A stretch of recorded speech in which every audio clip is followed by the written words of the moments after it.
Malabas na. Eh ngayon, mga bandang alas 11 yata na yun. Siyempre yung mga guard doon, di ba, yung bus? May graveyard 24 hours. May guard doon na siyempre magbabantay sila, titignan nila kung meron pang mga estudyante doon. Sa building ng STL. Our building. Oo, siyempre yung guard naman, pina-flashlight niya kung ano yung ayaw sa taas.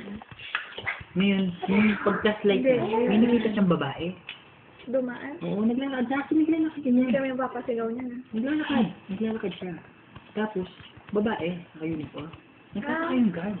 Nandun pa sa third floor. Ay, sonsi na. Lahat ng estudyante may makalak na ng pasok. Oo, sa third floor. Ginawa ng guard, umakyat, sinundan niya. Pero hindi niya muna tinawag. Sinundan niya lang. Hindi nandun na sa third floor. Nandun naglalakad. Sinundan niya. Hindi nagpapaalala yung guard. Titignan niya kung anong gagawin niya. Baka kung ano. Sinundan niya lang.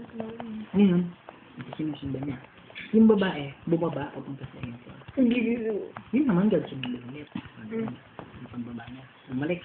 Di ba pag niya, still, dalawang ganda. Ngayon, papunta siya doon, sinundan niya. Yung babae, bumaba. Bumaba na naman sa second floor. Itata yung guard.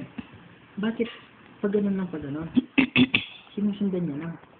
Eh, umaakit na naman ulit yung ano. Yung babae? Ulit. Oo. Kunin ko ng guard. Akala niya bababa na. Alas naman sinunod, akala niya bababa. Ngayon, ba't umakyat ulit? Ngayon, hindi nakatiis yung guard. Nagtawag Kinausap na niya. Hindi, kinausap na niya. Nipitan niya. Sabi niya, Miss, anong ginagawa niya? Bakit?